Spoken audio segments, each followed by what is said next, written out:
Good morning all of you. पिछले video में हमने समास की चर्चा की थी। समास के हमने 6 भेद बताए थे।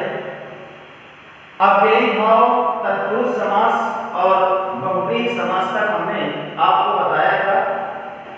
जहां पर पहला पद अव्यय होता है उसे अव्ययी भाव समास कहते हैं, और जहां पर दूसरा पद प्रमुख होता है वहां तत्पुरुष समास होता है, और तत्पुरुष में द्वितीया से लेकर सप्तमी तक विभक्तियों का प्रयोग किया जाता है। और बहुव्रीहि समास में न तो पहला पद प्रधान होता है न ही दूसरा पद प्रधान होता है, बल्कि कोई अन्य पद, कोई तीसरा पद प्रधान होता है, प्रमुख होता है, उसे हम बहुव्रीहि समास कहेंगे। और आज हम चर्चा करेंगे द्वंद्व समास की, कि द्वंद्व समास किसे कहते हैं। जिस समास में दोनों पद प्रधान होते हैं, दोनों पद प्रमुख होते हैं, उसे द्वंद्व समास कहते हैं। उभय पदार्थ प्रधानः इति द्वंद्वः। और इसका विग्रह करते समय हम दोनों शब्दों के बीच में और का प्रयोग करते हैं, और प्रायः इन समासों में दो शब्दों के बीच में योजक चिन्ह का प्रयोग किया जाता है। जैसे गंगा यमुना, गंगा और यमुना, यश अपयश, यश और अपयश। तो गंगा और यमुना के बीच में योजक चिन्ह का प्रयोग होगा। यश अपयश, यश और अपयश के बीच में योजक चिन्ह का प्रयोग होगा। तो इस प्रकार द्वंद्व समास जोड़े में रहता है।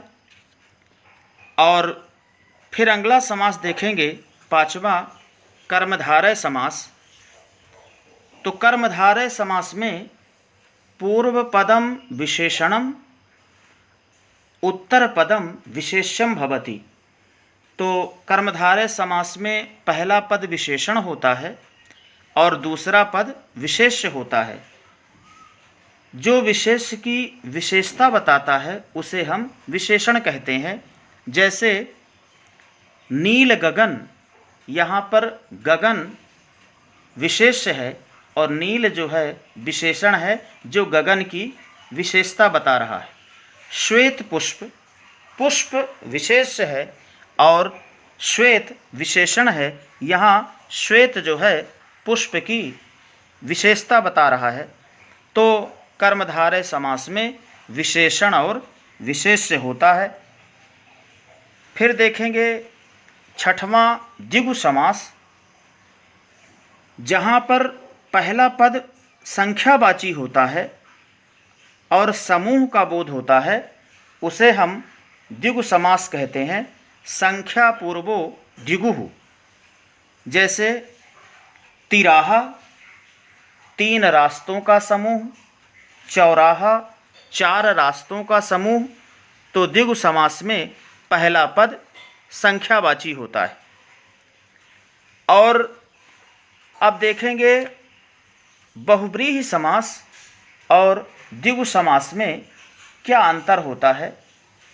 तो द्विगु समास में पहला पद संख्यावाची होता है, जिसमें हम विग्रह करते समय समूह का प्रयोग करते हैं।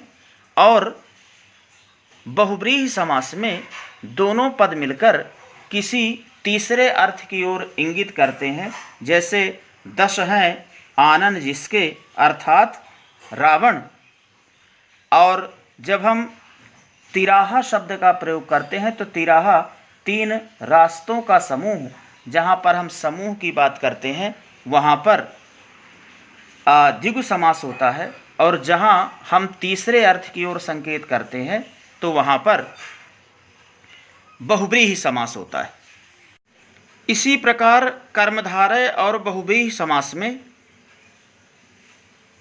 बहुव्रीहि समास में हम तीसरे पद को प्रमुख बताते हैं। जैसे पीला है अंबर जिसका, अर्थात श्री कृष्ण या विष्णु। लेकिन जब इसका विग्रह हम अलग तरीके से करते हैं, पीला है जो अंबर, महान है जो आत्मा, तो यहाँ पर कर्मधारय समास होता है।